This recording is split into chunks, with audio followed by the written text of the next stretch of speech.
Hello everyone, welcome back to YouTube channel for creative studies. आज की session से हम लोग स्टार्ट कर रहे हैं BHIC 110 यानी कि BHIC सेक्शन 10 के लिए जो हम लोग आज से इस सेशन से क्लास स्टार्ट कर रहे हैं। इसमें हम लोग आज का फर्स्ट क्लास रहेगा। फर्स्ट क्लास में हम लोग देखेंगे इकाई नंबर 1 चैप्टर नंबर 1 यानी कि यूनिट फर्स्ट को हम लोग देखेंगे, ठीक है। और हम लोग इसको टॉपिक्स वाइज मतलब कि एक एक करके देखेंगे। इसका एक प्लेलिस्ट भी बना दिया गया और रेगुलर इसकी क्लासेस चलेगी, ओके। जैसे कि आज फर्स्ट यूनिट का देखिए, इसमें कहा जा रहा है 18वीं सदी में राज्य व्यवस्था, अर्थव्यवस्था और समाज के बारे में दिया गया है। इसको हम लोग जानेंगे। और इस चैप्टर में जो है ना आधुनिक भारत का इतिहास है 1757 से 1857 तक की चर्चाएँ की गई है, तो इसको हम लोग देखेंगे। ये काल काफ़ी ज़्यादा महत्वपूर्ण होती है। ये आपको जो ना ये सब्जेक्ट जो है आपका, जैसे कि आधुनिक भारत का जो अभी मॉडर्न हिस्ट्री पढ़ रहे हैं, जो अभी आप सभी क्लास कर रहे हो, ये चाहे कोई भी एग्ज़ाम हो, सभी प्रतियोगी परीक्षाओं के लिए काफ़ी ज़्यादा महत्वपूर्ण होती है। तो मैं आप सबों को ये एक सजेशन दूंगा कि जो भी इस टॉपिक जो भी आपके सिलेबस में आएंगे सारे के सारे को अच्छे तरीके से कवर करेंगे। और मैं कोशिश करूँगा कि ये जो है ना आपको एक्सप्लेनेशन जो एक मानचित्र के माध्यम से आपको इस तरह से समझाने का प्रयास करूँगा जिससे कि आपके माइंड में एक मानचित्र बन जाए, ठीक है, आपको बोर ना हो, ओके। मैं भरसक प्रयास करूँगा, ओके। तो ये काफ़ी ज़्यादा इम्पोर्टेंट होगी। और ये यूनिट फर्स्ट जो है ना काफ़ी ज़्यादा इम्पोर्टेंट है। इसमें लगातार हर साल एक नए क्वेश्चंस पूछे जाते हैं और उम्मीदतः इस यूनिट से कम 2 क्वेश्चंस बनने की चांसेस हैं, ठीक है। चलो देखते हैं सबसे क्या है इसमें। जो ना टोटल 4 टॉपिक्स हैं। जैसे कि फर्स्ट टॉपिक है 18वीं सदी एक अंधकारमय युग। ये तो हर साल लगभग क्वेश्चन पूछे जाते हैं। और मुगल साम्राज्य का पतन, तो ये इसका बात ही छोड़ दें, ठीक है। ये हर साल क्वेश्चन पूछे जाते हैं, आप सभी देख सकते हो, चाहे असाइनमेंट के क्वेश्चंस हो या टर्मिनल एग्जाम्स का क्वेश्चंस हो, आप सभी देख सकते हो। ये लगभग क्वेश्चंस पूछे गए हैं। तो 2 क्वेश्चन तो इम्पोर्टेंट हो गए। उसके बाद और नेक्स्ट क्वेश्चन कहा जा रहा है क्षेत्र राजनीतिक व्यवस्थाओं का उदय। इसमें जैसे उत्तराधिकारी राज्य हो गया, नवीन राज्य हो गया, स्वतंत्र राज्य हो गया, ये सभी जो है ना काफ़ी ज़्यादा इंपॉर्टेंट होती है।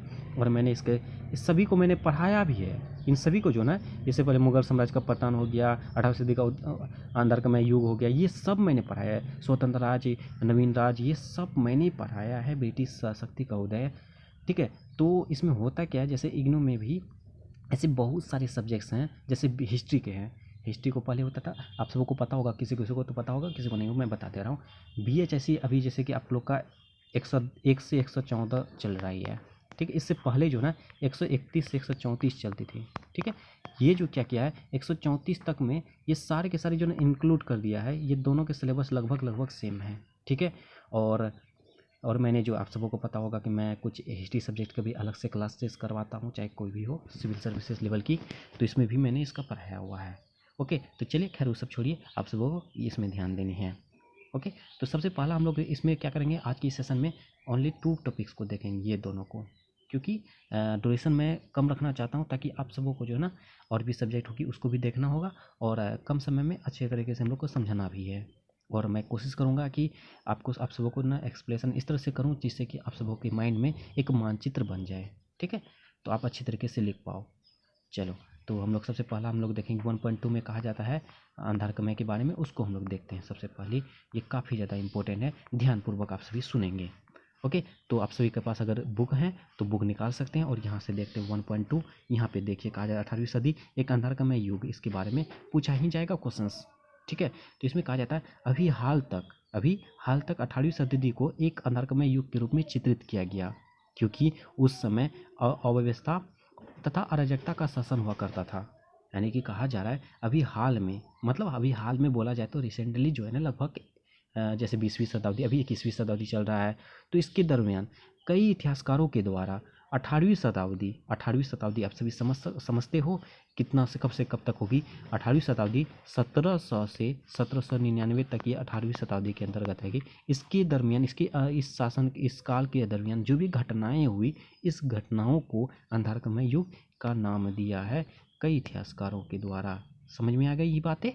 उसके बाद कहा जा रहा है, जैसे यहाँ पे देख सकते हो कि अंधारकमय युग के रूप में चित्रित किया गया। वो इसलिए क्योंकि 1700 से 1799 तक में जो है ना कई प्रकार की घटनाएं हुई हैं, कई प्रकार की अराजकताएं हुई, कई प्रकार की व्यवस्थाएं हुई, कई प्रकार की दिक्कतों का सामना करना पड़ा है। ठीक है, तो इस तरह से जो है ना इसको अंधारकमय युग के रूप में जाना जाता है। तो इसी के शासन के काल के बीच में आप सभी जानते ही होंगे 1700 जैसे कि 1757 में युद्ध हुआ था, 1762 में युद्ध हुआ था, 1764 में हुआ था। इस तरह से जो ना कई युद्ध हुए हैं भारत के अंतर्गत। ठीक है, तो इस तरह से इस सभी युद्धों को, इस सभी शासनकाल को, इस अराजकता को, व्यवस्था को देखते हुए कई इतिहासकारों के द्वारा इसको अंधारकमय युग घोषित किया है, चित्रित किया गया है। यहाँ तक समझ में आ गई बात। उसके बाद अगला पॉइंट हम लोग देखते हैं, मुगल साम्राज्य धराशायी हो गया, क्षेत्रीय शक्तियां साम्राज्य को स्थापित करने में असफल रही तथा 18वीं शताब्दी के अंत में ब्रिटिश सर्वोच्चता स्थापित हो जाने के साथ ही अस्थायित्व में आ गया, कायम हो गया। कहने का अर्थ समझ सकते हो, जैसे यहाँ कहा जा रहा है मुगल साम्राज्य धराशायी हो गया। आप सबों को पता होगा मुगल साम्राज्य जो है ना, जैसे औरंगजेब की मृत्यु 1707 ईस्वी में हुई, तो मैंने आपको बताया था 18वीं शताब्दी 1700 से 1799, तो इसके बीच में ही औरंगजेब की मृत्यु हो जाती है। औरंगजेब की मृत्यु के पश्चात से मुगल साम्राज्य धराशायी होना स्टार्ट हो जाता है, मतलब कि पतन होना स्टार्ट हो जाता है। मुगल साम्राज्य की सबसे अंतिम एक योग, एक कर्मठ शासन जो है ना, लास्ट शासक औरंगजेब को माना जाता है। औरंगजेब की मृत्यु के पश्चात से यहाँ का जो है ना मुगल साम्राज्य डगमगाना स्टार्ट हो जाता है। तो वही कहा जाता है 18वीं शताब्दी में ही जो है ना मुगल साम्राज्य धराशायी हो गया, धराशायी हो गया। इसके बावजूद इन सभी चीज़ों को देखते हुए इसलिए उसको अंधारकमय युग भी नाम दिया। समझ में आ रहा है। उसके बाद कहा जाता है क्षेत्रीय शक्तियाँ साम्राज्य को स्थापित करने में असफल रही। क्षेत्रीय शक्तियाँ जो जैसे कि आपका क्षेत्रीय शक्ति हो गया, जैसे कई सारे राज्य, नए नए राज्य जो ना स्थापित हो गए। इससे भी जो है ना, जैसे अंग्रेज़ों से आक्रमण हुए, उससे भी नाकामयाब रहे, नहीं जीत पाए। यानी कि अंग्रेज़ों का इतना ज़्यादा प्रकोप आ गया, इतना ज़्यादा वो शक्तिशाली बन गए, जिससे कि भारत जो है ना इसका सामना करना मतलब कर ही नहीं सका। इन तमाम चीज़ों को भी देखते हुए इसको अंधारकमय युग घोषित किया। उसके बाद कहा जाता है जैसे यहाँ 18वीं शताब्दी के अंत में ब्रिटिश सर्वोच्चता स्थापित हो जाने के साथ ही अस्थायित्व कायम हो गया। यानी कि ब्रिटिश जो है ब्रिटिश सर्वोच्चता काफ़ी ज़्यादा इसमें शक्तिशाली साबित हो गए। 18वीं शताब्दी तक इसमें मतलब लगभग भारत के कई राज्यों में इन्होंने अपना प्रकोप छा लिया था, सर्वोच्चता छा लिए थे। जैसे बंगाल हो गया, उसके बाद मराठा हो गया, मुगल हो गया, सारे लोग जो भी क्षेत्रीय शक्तियाँ थी सबको इन्होंने धराशायी कर दिया था। इस तरह से भी हम लोग अंधारकमय युग नाम घोषित किया है इन्होंने कई इतिहासकारों के द्वारा, जैसे आगे चर्चा की गई है। और कहा जाता है भारतीय इतिहास पर काम करने वाले कैम्ब्रिज स्कूल के इतिहासकारों और उनके समर्थक भारतीय इतिहासकारों ने 18वीं शताब्दी को अंधारकमय युग कहा। देखिए जैसे कई होते हैं ना, कैम्ब्रिज स्कूल, आपको मैं इसके बारे में बता दूं। जैसे आप सभी जानते होंगे कि कार्ल मार्क्स के इतिहास लेखन, उसके बाद भारतीय इतिहास लेखन, ये सभी एक प्रकार का इतिहास लेखन है इतिहासकारों के द्वारा जो है ना एक समूह है कैम्ब्रिज स्कूल के। ठीक है, वहाँ पे जो भारतीय इतिहासकार भी हैं, तो उनके माध्यम से और उनके द्वारा जो समर्थक थे, उसके सहपाठी थे, सहयोगी थे भारतीय इतिहासकार, उन्होंने भी 18वीं शताब्दी को एक अंधारकमय युग घोषित किया है। इन तमाम जो हम लोग अभी जस्ट पिछले स्लाइड में देखे हैं जितने उदाहरण के माध्यम से, तो इस सभी तमाम बिंदुओं को देखते हुए इसको अंधारकमय युग घोषित किया है। समझ में आ गई बात है। उसके बाद आगे कहा जाता है तथा इनकी तुलना में भारत में ब्रिटिश शासन को एक वरदान बताया है। जैसे एक अंधारकमय युग को एक इसकी तुलना किया है, कंपेयर किया है सॉरी कि भारत में ब्रिटिश शासन का एक वरदान बताया है। और इस संदर्भ में जादूनर सरकार द्वारा अपनी पुस्तक हिस्ट्री ऑफ बंगाल में इसकी लिखी गई निम्नलिखित शक्तियों का उद्धृत करना उपयोगी होगा। यानी कि इसमें जो है एक लेखक है जादूनर सरकार, इसकी एक पुस्तक लिखा था हिस्ट्री ऑफ बंगाल, यानी बंगाल की जीवनी के बारे में बताया किस तरह से अंग्रेज जो है बंगाल पर अपना प्रकोप छाया, किस तरह से वहाँ पे अपना पहले फैक्ट्री खोला, फैक्ट्री के बाद वहाँ पे किलेबंदी करवाए, किलेबंदी के बाद नवाब बनवाए, नवाब के बाद कई सारे चीज़ें यहाँ से लूट के लेके गई। इस तरह से इसमें दी गई है, इसकी शक्तियाँ इसके बारे में चित्रित की गई है, बताई गई है, उदित की गई है। उसके बाद आगे कहा जा रहा है 23 जून 1757 को भारत के मध्य युग का अंत हुआ। भारत मध्य युग का अंत हो गया, यानी कि मध्य युग बोले तो मध्यकालीन भारत। ठीक है, तो इस तरह से मध्य युग जो लगभग समाप्त हो गया था और आधुनिक काल का प्रारंभ हो गया था। बोले तो मतलब 1757 से पहले तक हम लोग मध्यकालीन भारत समझते हैं। ठीक है, और 1757 के बाद आधुनिक भारत बोले मॉडर्न हिस्ट्री, और 1757 से पहले मीडिएवल हिस्ट्री। आप सभी इसके इसके बारे में जानते ही हैं। ओके, तो ये प्रारंभ हो गई। जैसे प्लासी का युद्ध हुआ था 1757 में, और प्लासी से वारेन हेस्टिंग तक कि 20 वर्षों में पश्चिम की नई गतिशीलता के संपर्क में आने से सभी पुनर्जीवित हो गए उठे। क्लियर। उसके बाद कहा जाता है इस प्रकार के विचारों को स्वीकार करने में कई समस्याएं आई। इस प्रकार के जैसे कि अंधकारमय युग के बारे में बताया जा रहा है, इस हम लोग एक्सेप्ट करने में कई प्रकार की प्रॉब्लम्स का सामना करना पड़ा। मुगल साम्राज्य का प्रभाव ना तो इतना गहरा था और ना ही इतना व्यापक जितना कि इसको माना जाता है। समझ में आ रही है। उसके बाद कहा जाता है भारत का एक काफ़ी बड़ा विशेषकर उत्तर पूर्वी तथा दक्षिणी भाग इसके बाहर था, और इसी भांति बहुत से सामाजिक समूह भी इसके प्रभाव से बाहर रहे। इसलिए अखिल भारतीय स्तर पर होने वाले परिवर्तनों का विश्लेषण करने के लिए मुगल साम्राज्य के पतन को उचित आधार नहीं माना जा सकता है। यानी कि इसके बारे में मुगल साम्राज्य के पतन का प्रभाव के बारे में बताया जा रहा है कि ये सिर्फ मुगल साम्राज्य के पतन का प्रभाव ही नहीं है कि अंधकारमय युग कहा जा सकता है। इसमें बहुत सारी चीज़ें हैं, जैसे आपका उत्तर पूर्वी हो गया, दक्षिणी भाग हो गया, इसके बाहर से भी कई प्रकार के बहुत सारे सामाजिक समूह इसका प्रभाव पड़ा था, बाहर आए रहे थे। ठीक है, तो ये सभी चीज़ों को देखते हुए कहा जा रहा है। और उसके बाद कहा जा रहा है हाल ही में कुछ विद्वानों का यह मत है कि अखिल भारतीय साम्राज्यों के उत्थान तथा पतन की तुलना में क्षेत्रीय राजनीतिक शक्तियों की स्थापना 18वीं शताब्दी से ज़्यादा महत्वपूर्ण थी।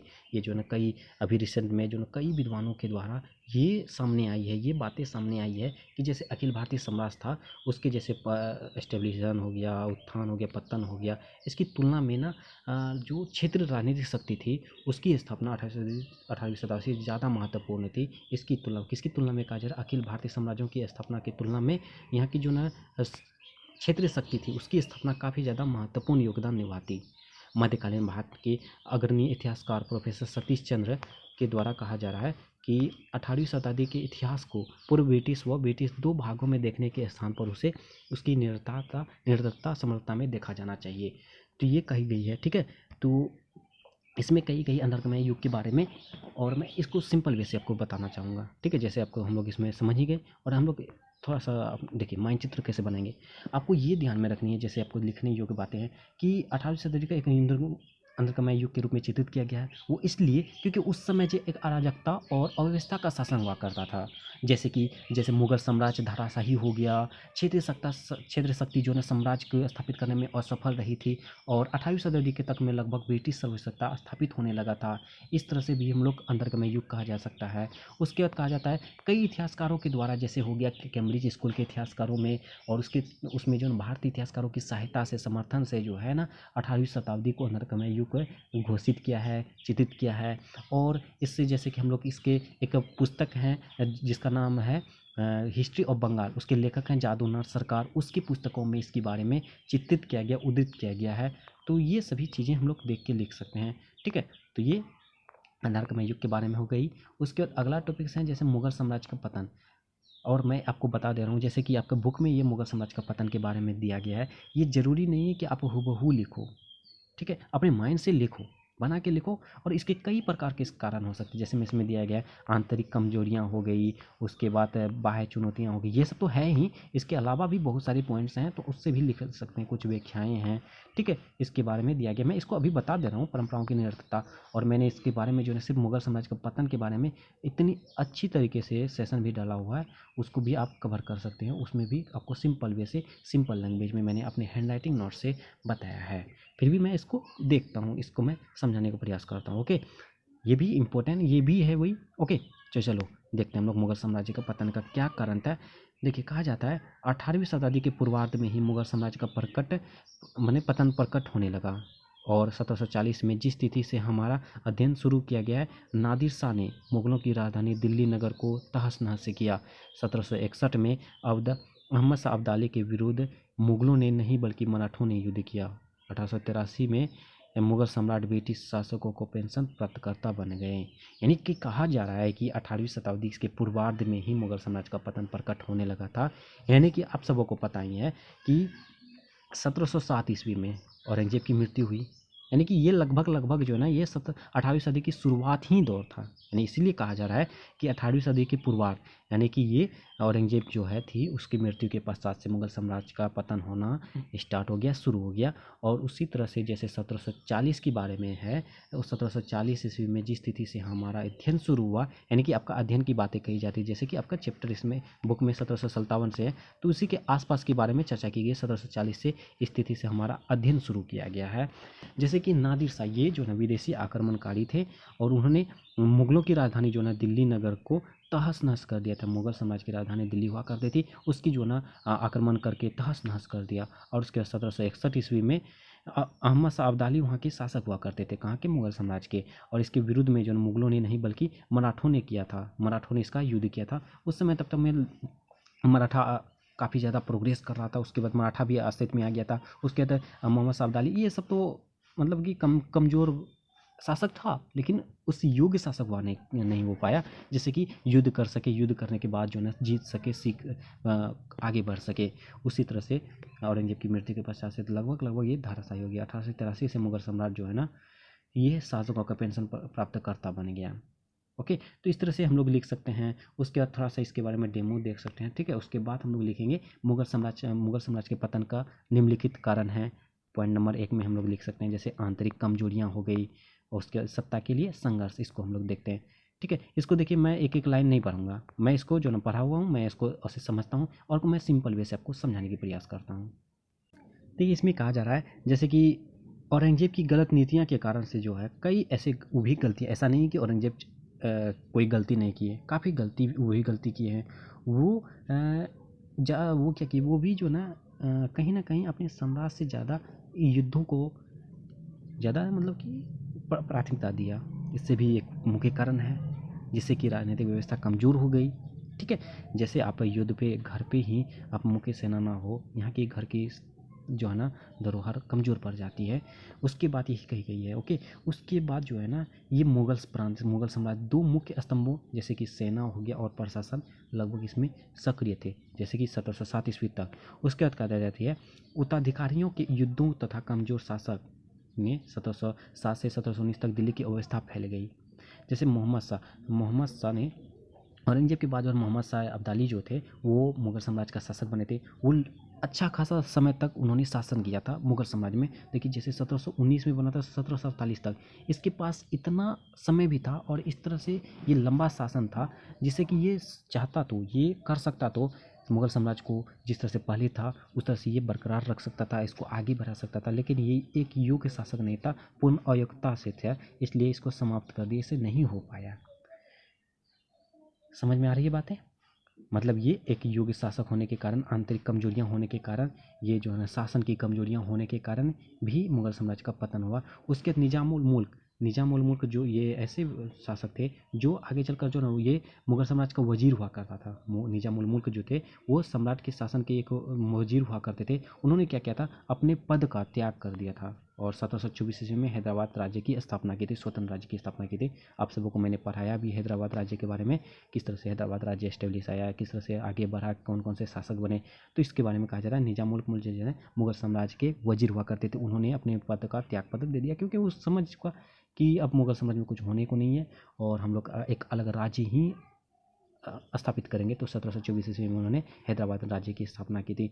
उसी तरह से बंगाल हो गया, अवध हो गया, पंजाब ने भी इस पद का अनुसरण किया, यानी कि धीरे से जैसे कि मुर्शिद कुली खां ने बंगाल की स्थापना की थी। जैसे 1700 ईस्वी में जो औरंगजेब ने ही उसको, मुर्शिद कुली खां को बंगाल का नवाब बनाया था। उसके बाद 1717 ईस्वी में जो है ना, इन्होंने बंगाल को एक स्वतंत्र राज्य के रूप में घोषित किया। फिर उसी तरह अवध को, फिर पंजाब को, इस तरह से मुगल का जो ना मुगलों से अलग कर लिया, और मुगल से अलग होकर स्वतंत्र राज्य के रूप में स्थापित कर लिया।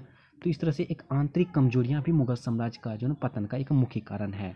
समझ में आ गई क्या आंतरिक कमजोरियां थी? यानी कि मुगल साम्राज्य में देखो, एग्जाम्पल देखो, ये मुगल साम्राज्य है। मुगल साम्राज्य जो है जैसे ही औरंगजेब की मृत्यु हुई, इससे जो जैसे ये मुगल साम्राज्य के, ये भारत है, ठीक है, ये मान के चलो, ये जो है भारत है, भारत के अंदर ये जो है मुगल साम्राज्य है, ओके। मुगल साम्राज्य के अंतर्गत में जैसे इसमें से ये बंगाल हो गया, हैदराबाद हो गया, पंजाब हो गया, ये सब मैंने एग्जाम्पल दे रहा हूँ, ऐसा नहीं है कि ये मानचित्र के माध्यम से यही है, ठीक है। ये सभी अवध, हैदराबाद, बंगाल, ये सभी जो है ना अलग अलग राज्य के रूप में स्थापित होने लगे, अलग अलग होने लगे। तो ये मुगलों का जो है ना ये इतना सारा था, तो जैसे कि ये इतना हो गया, एक तो इस तरह से कमज़ोर हो गया। और यहाँ के जो भी जैसे नादिर शाह एक योग्य शासक हुआ थे, और मुर्शिद कुली खां, ये सब जो निजाम मुल्क मुल्क आसफ जहाँ, ये सब जो है अलग अलग होने लगे, ये भी इसके मुख्य कारण है। और मुगल साम्राज्य का पतन का एक आंतरिक कमजोरियाँ ये भी है। समझ में आ रही बातें। उसके आगे कहा जाता है बाह्य चुनौतियाँ। बाह्य चुनौतियाँ से भी आप समझ सकते हो कि जो बाहरों से आक्रमण हो गया, जैसे नादिर शाह जैसे ये नादिर शाह जो ईरानी थे, ईरान के थे, ये बाहर आक्रमण करते थे भारत में। इन्होंने किया था 1738-39 ईस्वी में। जब कौन थे, यहाँ देखिए आप सभी, जब मुगल साम्राज्य के शासक कौन हुआ करते थे, आप यहाँ पे देख सकते हैं मोहम्मद शाह अब्दाली, जो लंबे समय तक शासन किए थे 1739 से 1748 ईस्वी तक। उस समय जो है ना इन्होंने, कहा जाता है कि सॉरी, देखिए आपको एक ऑब्जेक्टिव टाइप में भी सॉरी कहा जाएगा कि नादिर शाह नादिर शाह सबसे ज़्यादा आक्रमण किस शासन के काल में किया था भारत में, तो आप जैसे मोहम्मद शाह अब्दाली के शासन काल में किया था। ठीक है, इन्होंने इस पर भारत में काफ़ी ज़्यादा आक्रमण किया था, टोटल 9 बार किया था। याद रखना आप सभी, 1738 से 39 में लगभग नादिर शाह ने मुगल साम्राज्य पर लगभग 9 बार आक्रमण किया था। ओके, तो वही कही जा रही है, ईरान के सम्राट नादिर शाह 1738 से 39 में भारत पर आक्रमण किया। उसने शीघ्र ही लाहौर पर विजय प्राप्त कर ली तथा 13 फरवरी 1939 को करनौल में मुगल सेना को पराजित किया। यानी कि ये 1739 नहीं है, ये सॉरी 1939 नहीं है, 1739 है। ठीक है, तो इसमें ध्यान रखना, टाइपिंग मिस्टेक है। ओके, बुक में तो आप सभी, अगर आपके बुक में भी ऐसा कुछ है इसमें सही कर लेना। ओके, 1739 है, 1739 को करनौल में मुगल सेना को पराजित किया। उस समय जो लाहौर जो है, लाहौर मतलब पाकिस्तान में हुआ करते हैं अभी है, और ये लाहौर पाकिस्तान तो सभी उस समय भारत में ही पड़ता था। ओके, तो ये इस तरह से अपमानजनक पराजय और पूरा करने के लिए मुगल सम्राट मोहम्मद शाह को पकड़ लिया गया।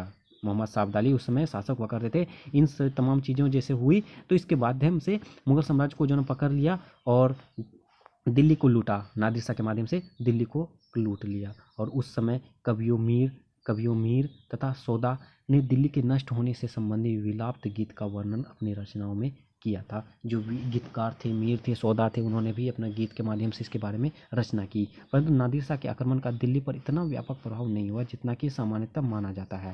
यानी ये भी कहा जा रहा है नादिर शाह जो जिन्होंने आक्रमण किया था दिल्ली पर, इस तरह से व्यापक प्रभाव भी नहीं पड़ा। इस तरह से इतना आक्रमण करने के बावजूद भी, समझ सकते हो, ध्यान देना बात को, इतना आक्रमण करने के बावजूद भी इसमें कुछ भी प्रभाव देखने को नहीं मिला। ये लगभग नॉर्मल रहा।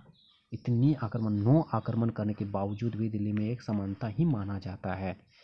अब्दाली, यानी कि अब्दाली मोहम्मद शाह अब्दाली, ठीक है, इसका पूरा नाम मोहम्मद शाह अब्दाली है। आप सभी ध्यान में रखना, कहीं अब्दाली मिलेगा, इसका टाइटल मतलब कि निक नेम था। ठीक है, और तो ये ध्यान में रखना आप सभी कि आक्रमण का दिल्ली पर अधिक भयानक प्रभाव हुआ, परंतु 1772 तक स्थिति पुनः सुदृढ़ हो चुकी थी। ओके, उसके बाद आगे कहा जाता है, शाही खजाने से 70 करोड़ रुपये तथा धनी कुलीनों की जमा राशियों की लूट लिया गया। उसकी लूट में सबसे बहुमूल्य वस्तुएं मयूर सिंहासन था और कोहिनूर हीरा था। यानी कि नादिर शाह जैसे आक्रमण किया था उसमें सबसे ज़्यादा कीमती चीज़ें था मयूर सिंहासन और कोहिनूर हिस्सा, जो लगभग 70 करोड़ की जमानत से, मतलब कि टोटल चीज़ों को लूट कर लेके गया था। और नादिर शाह ने मुगल साम्राज्य के सामरिक महत्व के काबुल सहित सिंधु नदी के पश्चिमी क्षेत्रों को अधिकार कर लिया। यानी कि नादिर शाह जो ने मुगल साम्राज्य की जो भी ये सिंधु नदी है उसके पश्चिमी क्षेत्र है उस पर अधिकार करने लगा, वहाँ के शासक के रूप में अधिकारी बन गए। एक बार फिर भारत उत्तर पश्चिम में होने वाले आक्रमणों का शिकार हो गए। नादिर शाह के सेनापति के रूप में अहमद शाह अब्दाली अति महत्वपूर्ण हो गया तथा नादिर शाह की मृत्यु के पश्चात उसने अफगानिस्तान पर अपना शासन कायम किया। यानी कि नादिर शाह की मृत्यु के पश्चात उन्होंने अपना शासन जो है अफगानिस्तान में कर लिया। तो इस तरह से आपका बाहरी आक्रमण भी हो गया। 1748 ईस्वी से 1767 तक उसने कई बार भारत पर आक्रमण किए। यानी नादिर शाह जो है अफगानिस्तान में ही चला गया। अफगानिस्तान के बाद जो है उन्होंने भारत पर भी आक्रमण करना नहीं छोड़ा। उसने सबसे महत्वपूर्ण विजय मराठों के विरुद्ध 1761 में दर्ज किए, जिसको पानीपत के तीसरे युद्ध के नाम से भी जाना जाता है। 1761 ईस्वी में देखिए पानीपत के 3 युद्ध हुए थे, एक 1526 में, 1556 में और एक 1761 में। ठीक है, तो ये आपका बाह्य आक्रमण हो गया। और तीसरा है पतन, कुछ व्याख्याएं। इसमें देखिए कहा जाता है मुगल साम्राज्य के पतन के संदर्भ में कई दशकों से हमारे परंपरागत दृष्टिकोण में सुधार आया है। परंपरागत विचार से वस्तुतः प्रस्तुतकता इरविन तथा जादूनाथ सरकार आदि इतिहासकारों के द्वारा सम्राटों की कुलीनों तथा व्यक्तिगत कल्पनाओं की चर्चा की गई है। ओके,